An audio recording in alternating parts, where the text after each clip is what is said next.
Bound by light, a human's alien romance. The crystalline sands of Zeralin stretched before Riven Kale like an endless, glittering ocean. Each step of his environmental suit crunched against the translucent grains that shifted between pale lavender and deep amethyst with every movement. His oxygen filtration system hummed softly, a constant reminder of the planet's unforgiving atmosphere. This was day 16 of his solo geological expedition, a mission that had already pushed the boundaries of human exploration beyond known space. The Interstellar Exploration Consortium had deemed this planet a potential goldmine of rare mineral compounds, but so far, Riven had found nothing but endless, beautiful desolation. His scanning equipment chirped intermittently, recording minute atmospheric changes and geological data. The twin suns of the Zeralin system beat down mercilessly, casting prismatic reflections across the crystalline landscape. It was beautiful and deadly. As the day wore on, Riven noticed something unusual. The crystalline sand was beginning to form intricate patterns, not random but deliberate. Geometric shapes emerged, then dissolved, then reformed with mathematical precision. Something wasn't right. A sudden tremor beneath his feet made him freeze. The ground before him began to shift, not like a traditional landslide, but with an almost intentional movement. Crystals rose and fell like waves, creating a mesmerizing dance of light and color. And then, emerging from this living landscape, she appeared. Lyra Moonshadow. Her skin was the color of twilight, a deep, rich indigo that seemed to absorb and reflect light simultaneously. Unlike the bulky environmental suit that protected Riven, she wore minimal clothing that appeared to be made of some translucent, shimmering material that moved like liquid mercury. Her hair was the color of molten silver, cascading down her back in intricate braids that seemed to pulse with an inner luminescence. Her eyes, oh, her eyes, were unlike anything Riven had ever seen. They were the color of starlight, a pale, ethereal blue that seemed to contain entire galaxies within their depths. They were intelligent, ancient, and completely alien.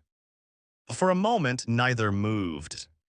Riven's hand instinctively moved to the communication device on his suit, but something stopped him. The way Lyra stood, proud, unafraid, completely at home in this impossible landscape, told him that any attempt to communicate through technology would be futile. She took a step forward. The crystals beneath her feet responded, rising and falling in a rhythmic pattern that seemed almost like a dance. Riven realized with a start that she wasn't walking on the surface, she was communicating with it. "You are not like the others," Lyra spoke, but her lips didn't move. The words formed directly in Riven's mind, a complex symphony of thought and emotion that transcended language. Riven swallowed, his throat suddenly dry. "What others?" he managed to respond, unsure if she could hear his verbal communication. A smile, if it could be called that, crossed her features. It was more a shift in the luminescence of her skin, a change in the way light played across her features. The ones who came before, the ones who took, the ones who destroyed. Memories flashed through Riven's mind, reports he'd read about previous expeditions to resource-rich planets. Planets stripped of their natural wealth, ecosystems collapsed, indigenous populations displaced or worse. "I'm not here to take," Riven found himself saying, surprised by the sincerity in his own voice. "I'm here to understand."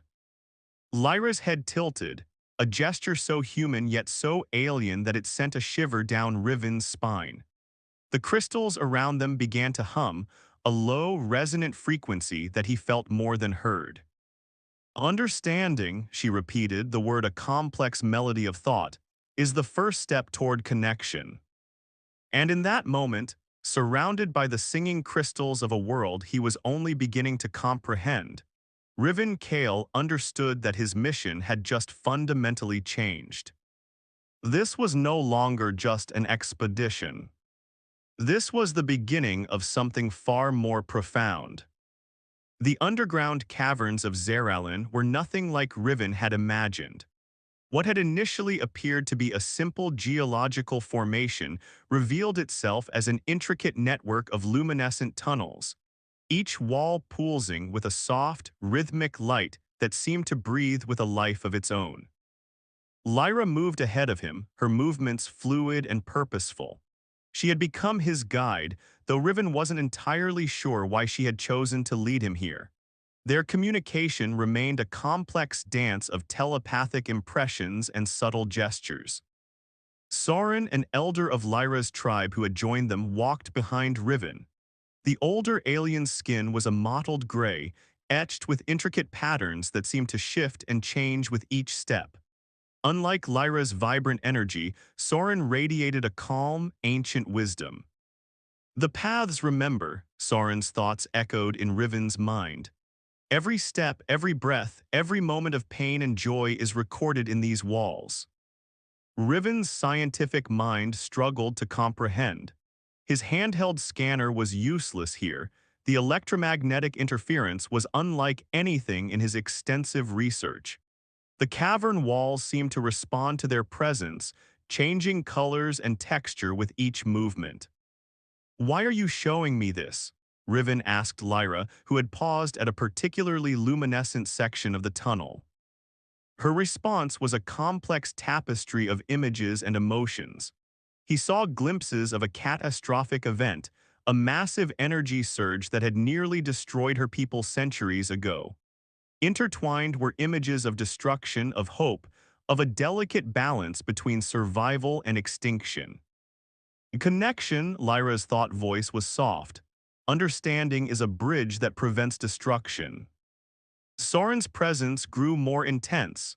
Not all bridges are meant to be crossed, he warned, a hint of concern threading through his mental communication. As they continued, the tunnel opened into a massive cavern. Massive crystal formations hung from the ceiling, each one capturing and refracting light in impossible patterns. At the center stood a structure that defied explanation, part machine, part organic growth, pulsing with an energy that made Riven's hair stand on end. "The resonance core," Lyra explained, "the heart of our world's memory." Riven approached cautiously. His scientific training warred with the overwhelming sense of something beyond his comprehension. The core seemed to be a living record, a repository of knowledge, history, and potential that transcended any technological system he had ever encountered. A sudden tremor ran through the cavern. Soren's body tensed, his skin patterns flickering with an urgent warning. "They are coming," he thought, a wave of concern washing over Riven. "Who?" Riven asked, his hand instinctively moving to the defensive weapon at his side. Lyra turned, her starlight eyes now sharp with a predatory intensity. "Those who would destroy what they cannot understand." The cavern's luminescence began to change from a soft, welcoming glow to a defensive, pulsing warning. The crystal formations around them seemed to prepare, to brace themselves for something Riven could not yet see. Soren moved closer to the resonance core, his body now casting a protective shadow.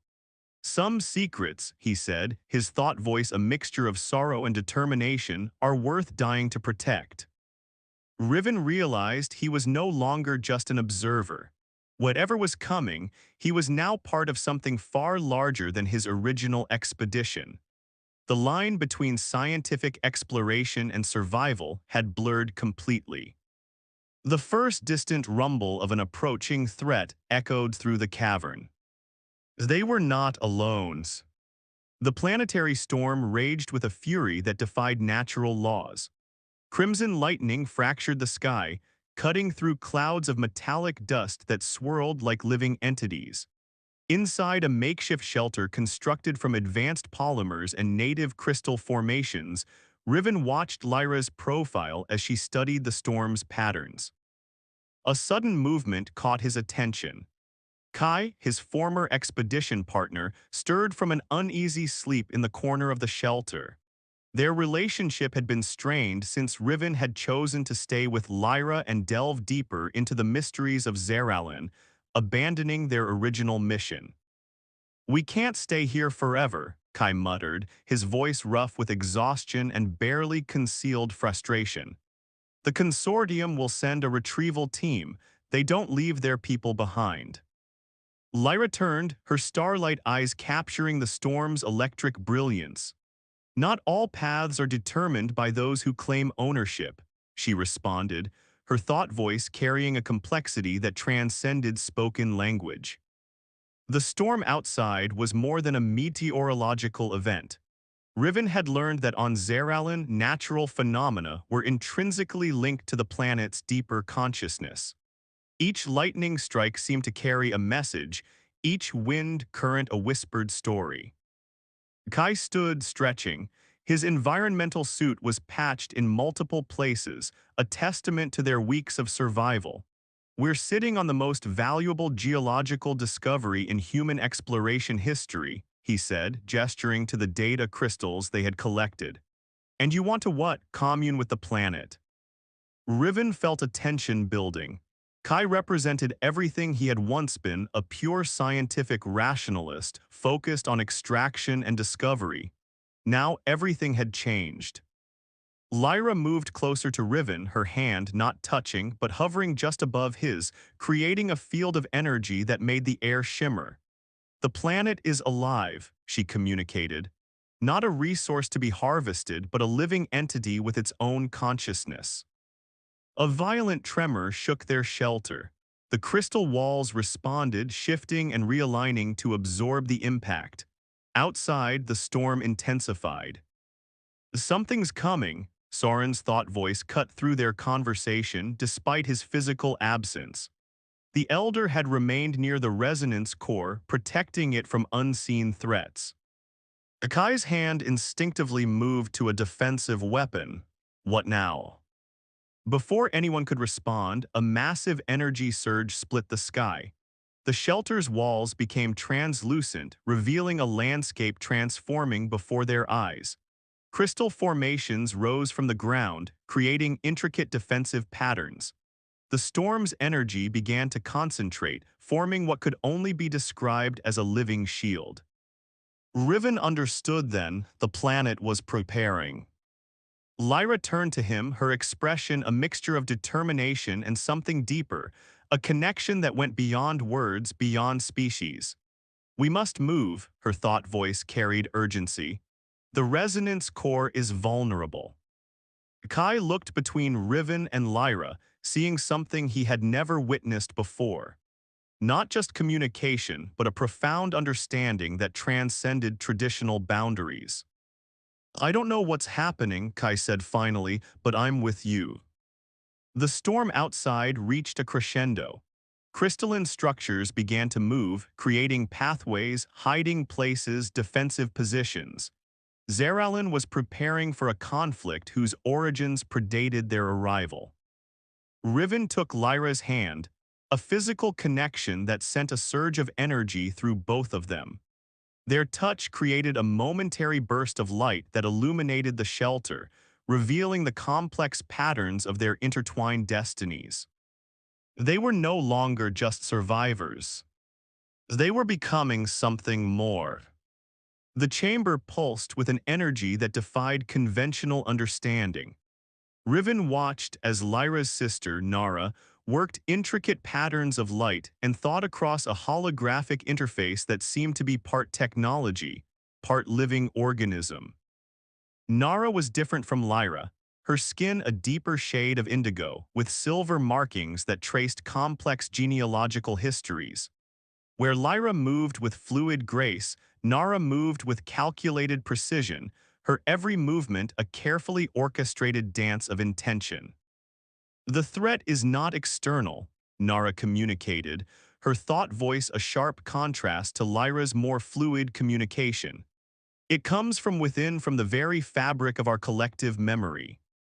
Kai stood at the periphery of the chamber, his human technology looking primitive against the living, breathing systems of Zeralin. He had become both an ally and an observer, no longer the expedition partner Riven had known, but something more, a bridge between two worlds. Riven felt the weight of multiple revelations pressing against him. The resonance core they had discovered was more than a geological marvel. It was the collective memory of an entire planetary civilization, and it was dying. The fractures are spreading, Soren's thought voice cut through the chamber, laden with centuries of accumulated wisdom. What was once whole is now breaking. Lyra moved closer to Riven, her hand, not touching, but creating an electromagnetic field that made the air shimmer with potential. Their connection had become something more than communication, more than understanding. It was a literal bridging of consciousness. Nara's holographic interface began to show images, memories that were not memories, but living fragments of a collective experience.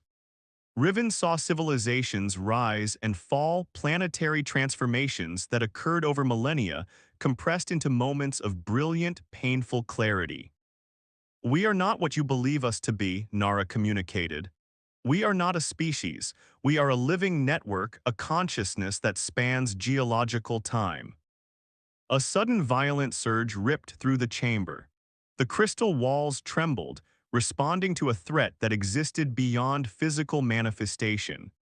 Kai's defensive systems activated automatically, creating a localized energy shield that seemed laughably inadequate against the forces at play.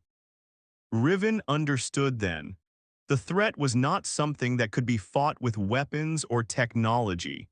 It was a fundamental breakdown of connection, a fracturing of the planetary consciousness that had sustained Lyra's people for countless generations. "The resonance core is failing," Soren's thought voice carried a weight of inevitability, "and with it, our entire collective memory." Lyra turned to Riven, her starlight eyes holding an entire universe of complexity. In that moment, he understood that their connection was more than just a meeting of two individuals. They were becoming a bridge, a living conduit between two entirely different forms of existence. Nara's interface began to collapse, the holographic images fragmenting into streams of pure energy. "We must act," she communicated, "or everything we are will be lost." Kai stepped forward, his human perspective suddenly feeling both insignificant and critically important. "What can we do?" The answer came not in words, but in a surge of collective consciousness that threatened to overwhelm them all. They were being asked to do something unprecedented, to become the repair mechanism for an entire planetary network. Riven looked at Lyra, she looked back. Their hands intertwined, and the universe held its breath. The moment of convergence defied every law of physics Riven had ever understood. Their joined consciousness spread like liquid light, filling the fracturing spaces of the resonance core. Riven and Lyra became something beyond themselves, a living bridge between human perception and planetary consciousness. Nara watched from the chamber's edge, her intricate silver markings pulsing with an intensity that suggested she was witnessing something unprecedented. Kai stood beside her, his human technology rendered obsolete by the raw energy of transformation unfolding before them. "We are not saving a world," Lyra's thought voice resonated through Riven's entire being. "We are remembering." Memories flooded their shared consciousness. Not just the memories of Lyra's people, but something more ancient, the primordial history of Zeralin itself.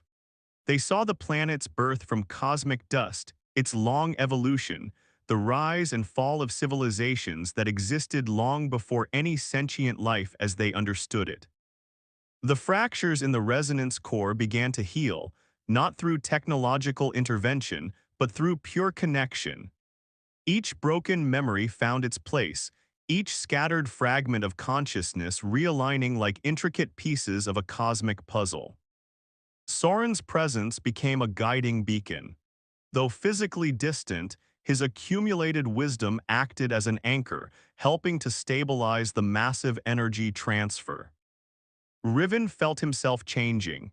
His human form became translucent, his consciousness expanding beyond the limitations of physical existence. Lyra merged with him not as a romantic partner, but as a fundamental force of universal understanding. The greatest exploration, Nara communicated, her thought voice a mix of scientific precision and emotional depth, is not of external worlds but of connection itself. The chamber trembled. Outside, the crystalline landscapes of Zeralin began to shift, responding to the internal transformation. Entire geological structures realigned, ancient memories becoming living landscapes. Kai experienced the transformation differently. As a human observer, he witnessed the impossible, a complete restructuring of planetary consciousness that defied every scientific principle he had ever known. In a moment that lasted both an instant and an eternity, the resonance core stabilized. Riven and Lyra separated, but they were forever changed. Their individual identities remained, but now carried the collective memory of an entire planetary network. Kai saw them differently, no longer just two beings, but living repositories of a profound cosmic understanding. We are whole, Soren's final communication carried a sense of profound relief. The chamber's crystal walls began to settle, their luminescence returning to a soft, rhythmic pulse. The threat of total consciousness collapse had passed. Nara approached Riven and Lyra. Her touch, more an electromagnetic caress than a physical contact, confirmed their transformation. "You have become more than we expected," she communicated. "A true bridge between worlds." Ikai broke the silence. "What happens now?"